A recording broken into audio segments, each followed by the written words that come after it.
Hoy es viernes 15 de marzo y son las 4:39.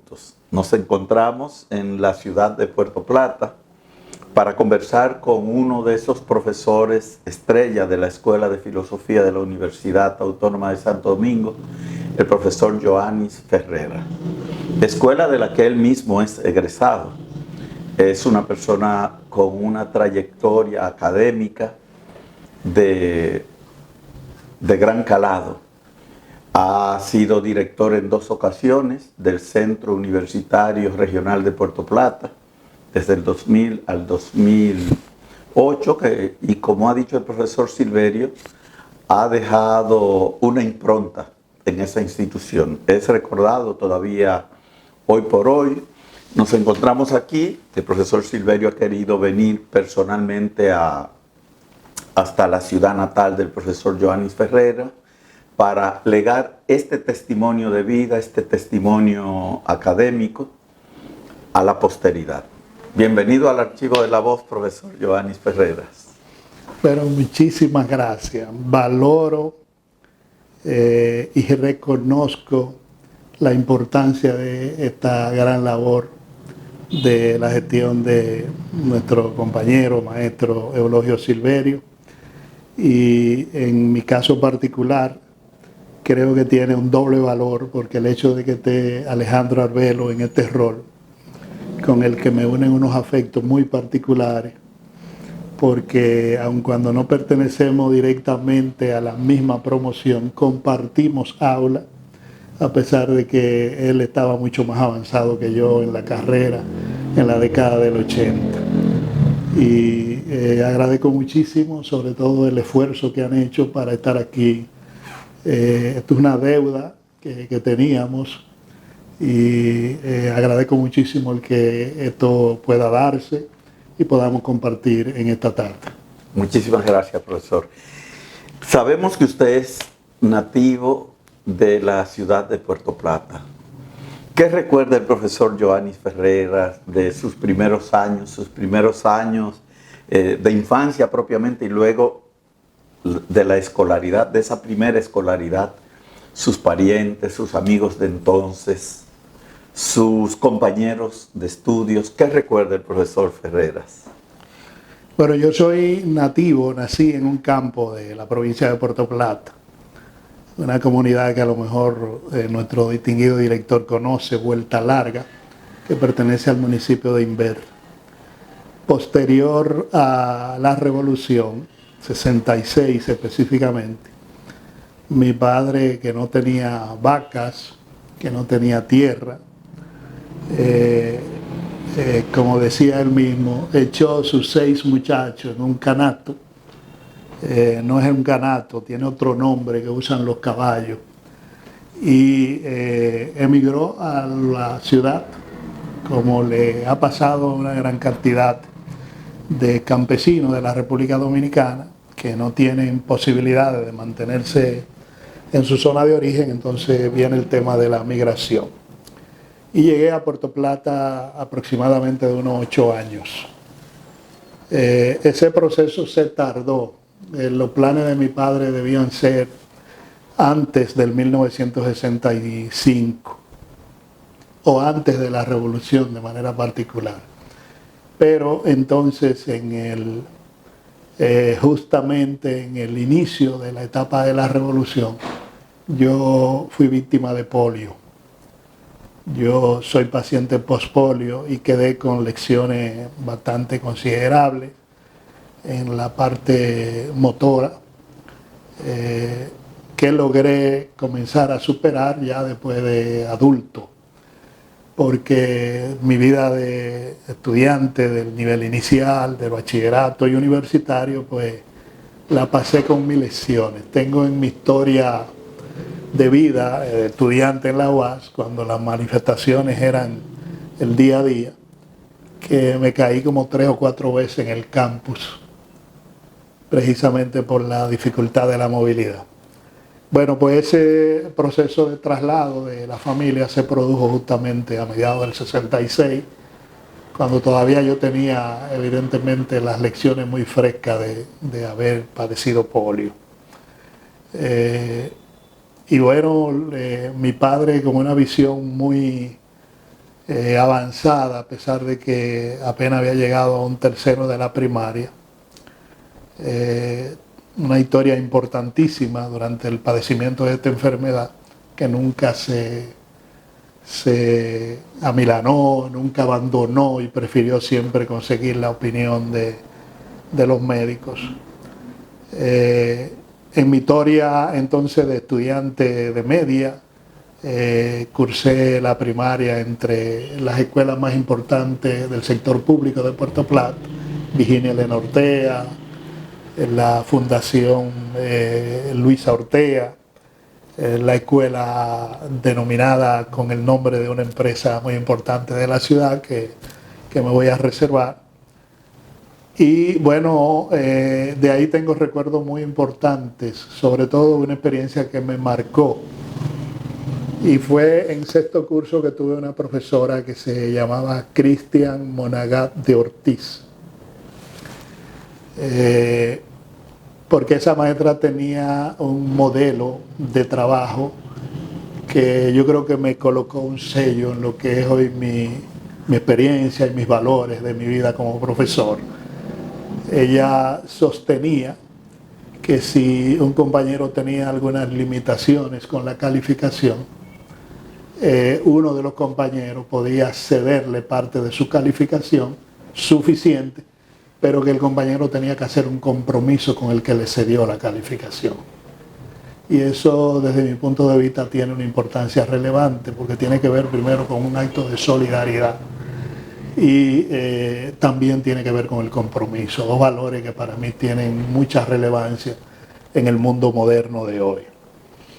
Y bueno, en el año 1982 me inscribo en la Universidad Autónoma de Santo Domingo, contrario a la voluntad de mi padre, porque a pesar de que siempre entendía que yo podía hacer la cosa, a pesar de mis limitaciones en la parte motora,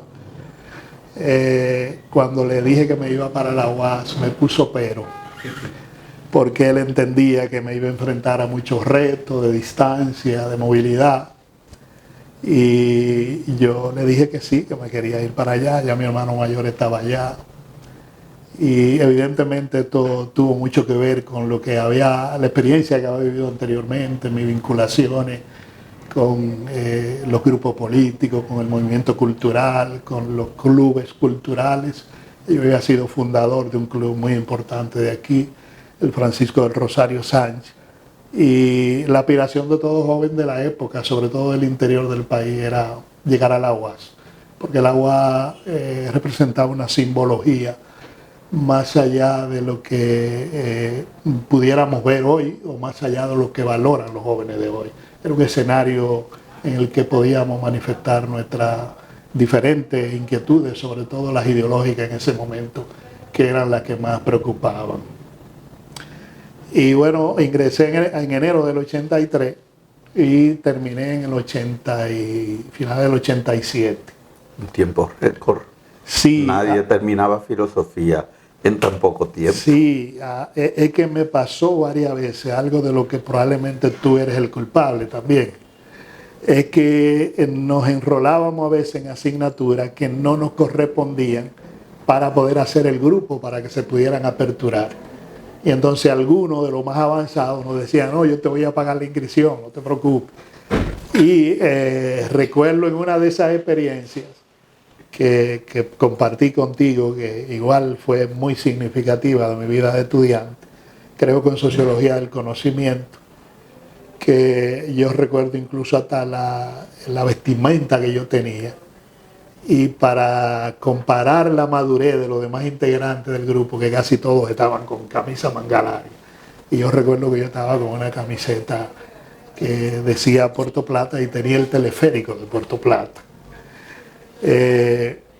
A pesar de que hice la carrera en un tiempo relativamente récord, tú recuerdas que prácticamente cada año mataron a un estudiante universitario, y eso implicaba un cierto atraso en los ciclos académicos. Terminé en el 87 y entonces, por un asunto muy particular de la época, nos habíamos decidido por hacer el monográfico y había que hacer fila para ese monográfico porque no había tanta disponibilidad de estudiantes o los monográficos no estaban lo suficientemente estructurados todavía en el 87, 88. Incluso cuando ustedes ven el borrador mío, que yo espero dejarlo ver o entregarlo a la dirección porque me parece que es un testimonio importante, uno se da cuenta que los niveles de exigencia eran totalmente diferentes a los de hoy. Igual ahí viví una experiencia muy importante porque uno de mis profesores fue Narciso González. Y me disfruté esa maravillosa experiencia.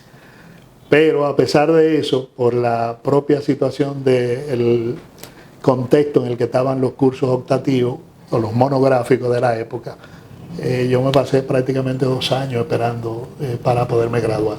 Y me gradué en abril del 89. Qué bien. Y así como en los estudios primarios o intermedios, hubo una profesora que te marcó durante los estudios ya propiamente de bachillerato. ¿Hubo alguien que tuviera así algún peso específico en tu formación o en la formación o en el carácter, en la forja del carácter del académico reconocidísimo que soy Giovanni Ferrera?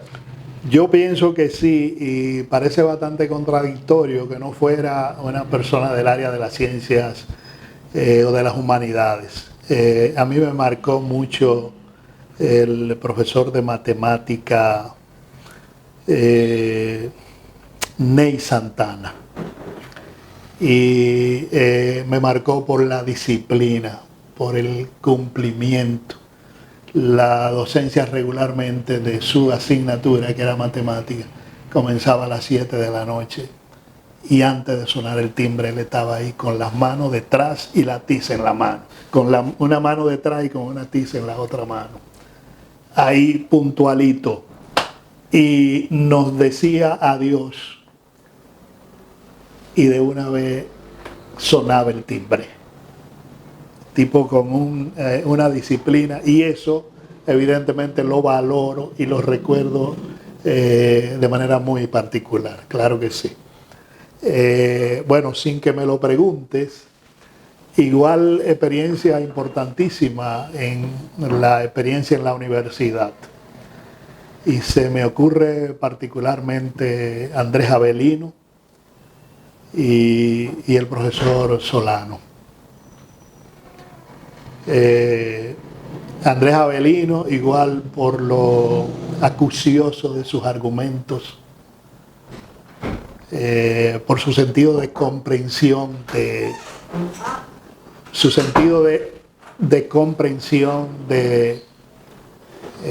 del contexto, de la diversidad, de la heterogeneidad del grupo, cómo era él tan capaz de conectar. Y evidentemente en la década del 80 Andrés no era de los más jóvenes de nuestros profesores. Era realmente de lo que ya exhibían una cierta madurez. Los recuerdo incluso que siempre que lo veía en el aula yo decía, cuando yo esté en el aula yo voy a vestirme como él, yo voy a actuar como el profesor Avelino. Es un referente que no pierdo de vista. Y del profesor Solano, pues por igual, una experiencia maravillosa en términos de que era de esos pocos profesores, igual que Andrés Avelino, que eran igual solidarios, de lo que te prestaban sus libros. Todavía les recuerdo a mis alumnos las veces que nosotros íbamos a la casa de Avelino y nos atendía la señora del servicio, su distinguida esposa, prestándonos los libros. Yo quiero saber cuántos profesores de nuestra generación hacen eso o son capaces de hacer ese tipo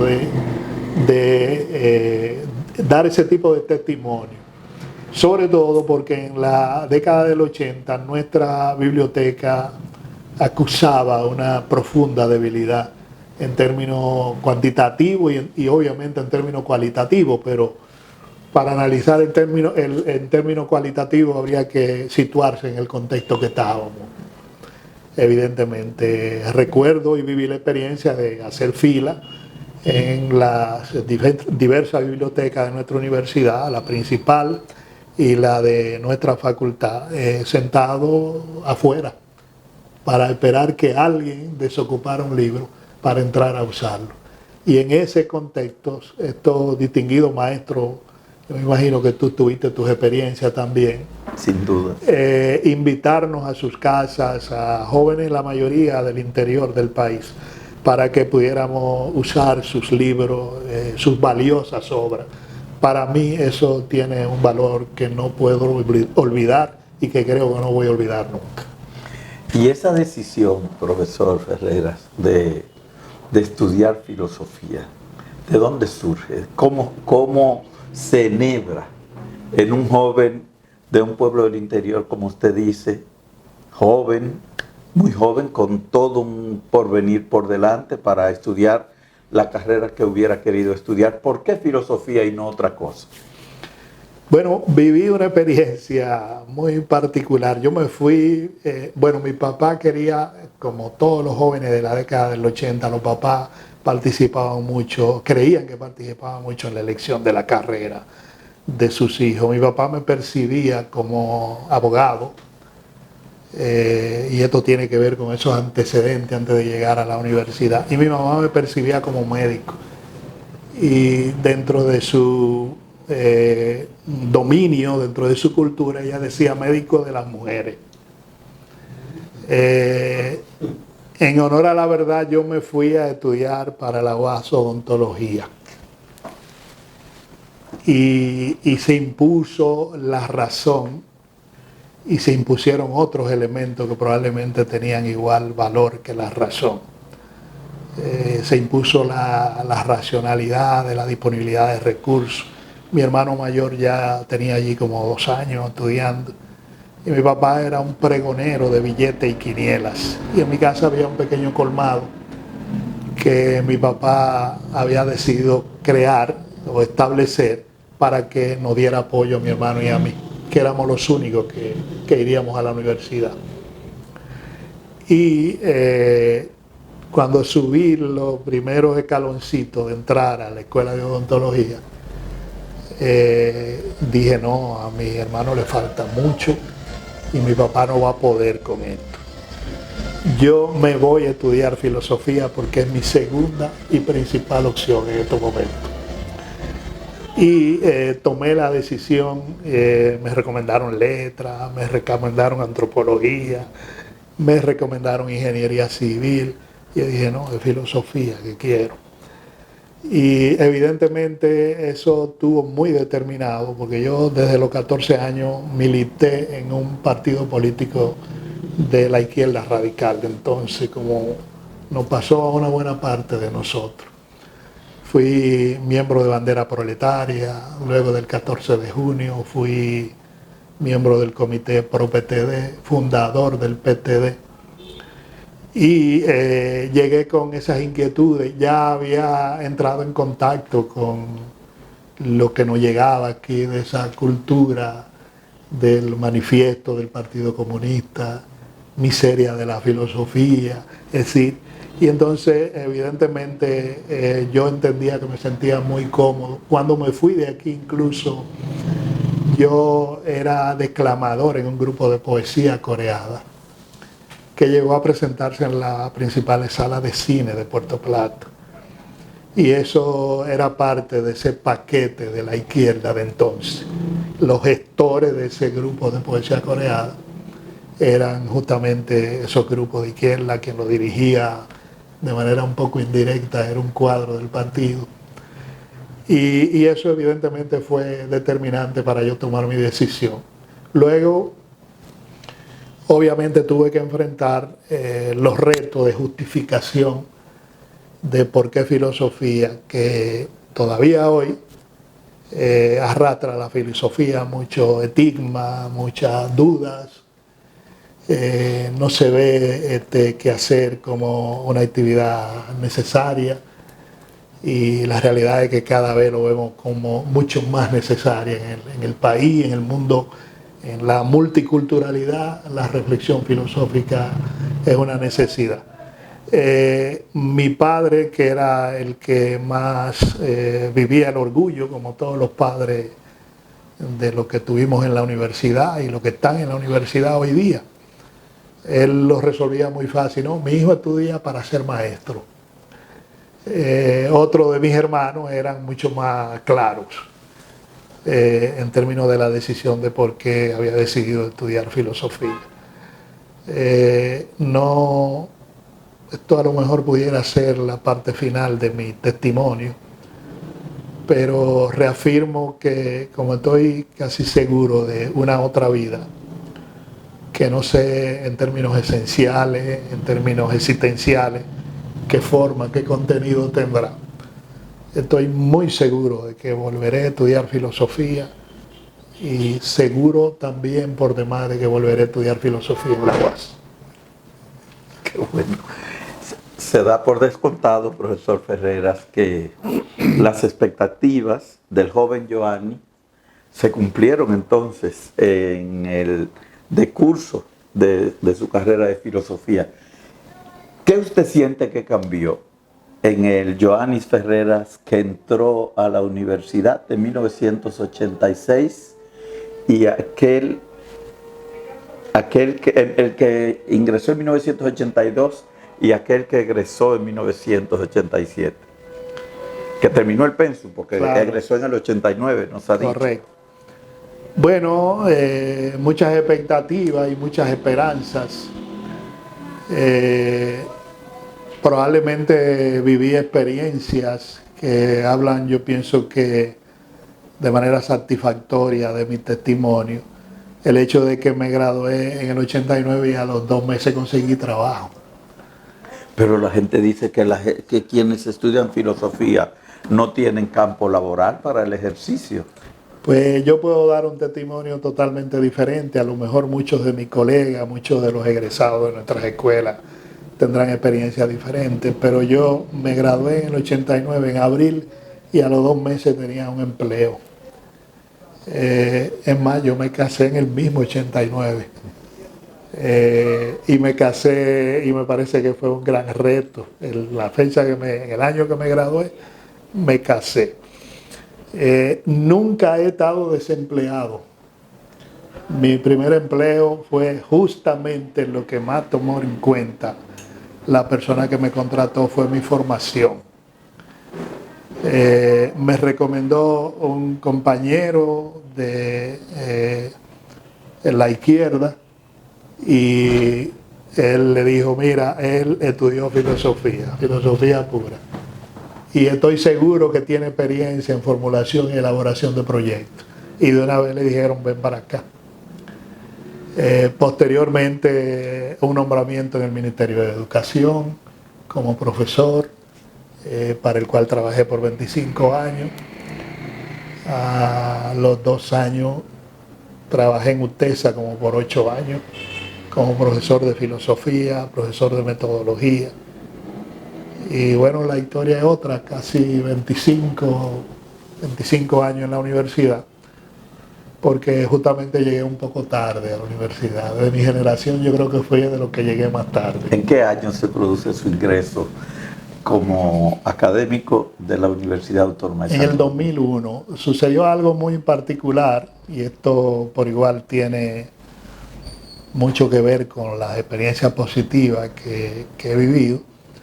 El hecho de que ingreso en el 2000 solamente con el aval de que era profesor, que era egresado de la UAS, como coordinador del Centro Regional de Puerto Plata, que fue la fecha en que aperturaron las oficinas. Y la docencia se iniciaron en el 2001, y desde el 2001 estoy como docente. Participé en un concurso y ingresé como docente a la carrera docente de la universidad. ¿Cómo definiría usted su experiencia ya como académico de su alma mater, profesor Ferreras? Yo pienso que es lo mejor que me ha podido pasar, porque he estado combinando dentro de mi carga académica asignaturas siempre del nivel inicial, introducción a la filosofía, y eso me permite la maravillosa oportunidad de entrar en contacto con los estudiantes que llegan del liceo, los de primer semestre. Y yo creo que allí cumplo de alguna manera un rol altamente orientado al tema de reivindicar el tema de los valores, el compromiso ético, la disciplina, la identificación y la valoración de qué carrera seleccionaron, el por qué, el que reflexionen en ese momento para que luego no tengan que cambiar, abandonar de carrera. Y creo que es una oportunidad que no negocio todavía en el tiempo que me queda. Y evidentemente la mayor parte de mi tiempo en la universidad he trabajado con otras áreas, teoría del conocimiento, lógica, metodología. En el caso de metodología, pues igual experiencia muy importante, porque esta asignatura trabajada incluso en el posgrado a nivel de maestría me ha permitido construir una visión respecto a ese gran reto y a ese gran compromiso de la sociedad, del mundo de hoy, con el tema de la investigación y cómo lo percibe la gente y cómo uno entiende que puede aportar, por lo menos para que el estudiante que egresa de un programa de cuarto nivel pueda salir de ahí con algunas herramientas que le permitan tener un mejor desempeño profesional. ¿Usted hizo la maestría en metodología de la investigación o en educación superior? Yo hice una especialidad en metodología en un momento en el que no había maestría. Hice maestría en un área que siempre fue de mi interés, pero que no está estrechamente vinculada al campo de la filosofía. Hice una maestría una especialidad en el área de psicología industrial, que es un área también en la que he incursionado por a nivel de posgrado y de maestría en la parte docente. ¿Y siente usted que hay alguna diferencia desde el punto de vista como de la constitución de las clavijas mentales básicas suyas respecto a la licenciatura y a la especialidad o a la maestría? ¿Cuál de esas tres áreas de formación usted siente que le han aportado más en términos de estructura conceptual y mental? No me cabe duda, la formación en el grado para mí es el principal recurso, la principal inquietud, los principales retos. Cuando me acerco a una librería, cuando doy un clic en la búsqueda de alguna información, estoy orientado específicamente a la parte que tiene que ver con el campo de la filosofía. Creo que ahí está mi nido, ahí están mis retos, ahí están las esencialidades probablemente que le dan sentido a mi perfil. Sobre todo los temas con los que de manera muy voluntaria he hecho compromiso en la vida, el tema ético, el compromiso ético, las áreas de reivindicar el buen actuar del ciudadano, para mí tiene relevancia inagotable en el mundo de hoy. Eso en términos temáticos, de disciplina, y en términos de lecturas, pensadores que usted sienta que han influido de manera determinante en usted, así como algunos de sus profesores. Bueno, yo pienso que básicamente la filosofía del lenguaje, ahí están mis intereses, por ahí profundizo, por ahí tengo un reto de escribir, tengo algunas ideas muy sueltas por ahí que aspiro en el momento en que se produzca la reducción de la carga, probablemente en el presente año, dedicar todo el esfuerzo al trabajo de la filosofía del lenguaje. Es un tema que me apasiona, es un tema que pienso que aportaría para tratar de desnudar algunos nudos que distorsionan y construyen la nueva visión desde la necesidad de un lenguaje apropiado. Y por demás, me parece que es un gran reto para la filosofía.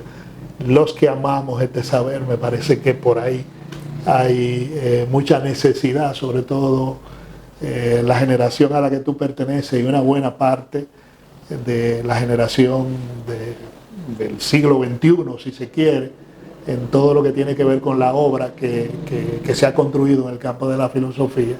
Yo pienso que por ahí hay una especie de hueco, de nicho, en el que yo pudiera incurrir.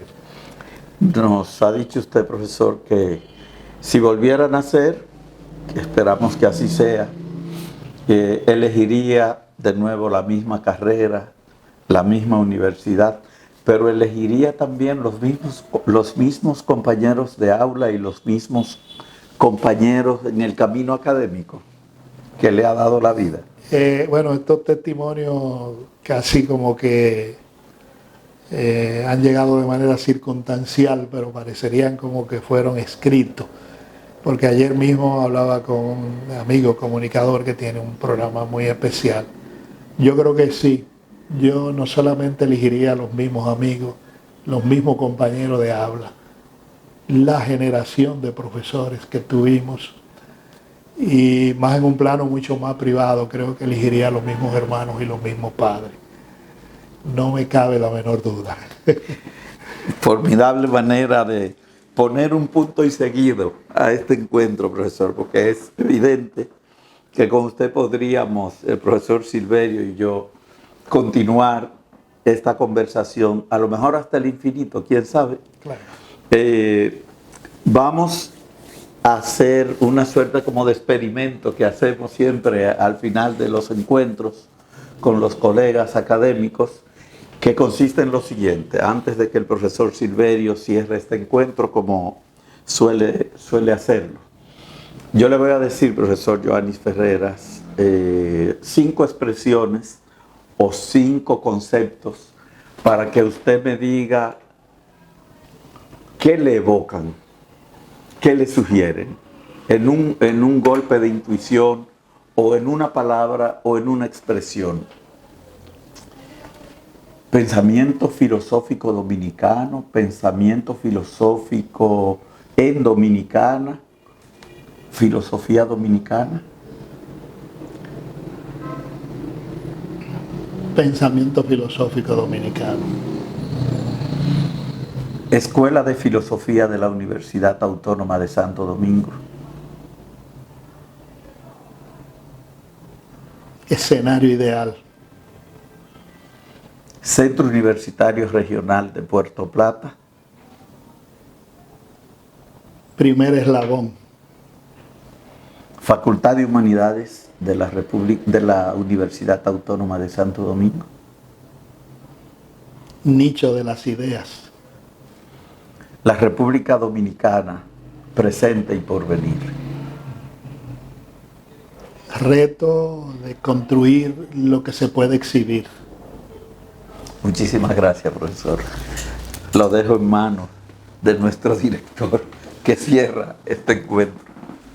Bien, profesor, en nombre de la Escuela de Filosofía queremos agradecerle que se haya tomado su tiempo, y más que su tiempo, que haya dedicado su vida prácticamente a la universidad, devolviendo un poco lo que ella misma le ha dado, que es la Universidad del Pueblo Dominicano, que nos ha educado y que muy generosamente usted también le está devolviendo, ya que a través de la docencia, sobre todo en la labor que hizo para la fundación y formación del centro de aquí de Puerto Plata, un asunto que era esperado por todos, porque yo soy de aquí, de la zona, como usted lo sabe, somos vecinos, claro, de ahí de la Inver, Colorada. Claro.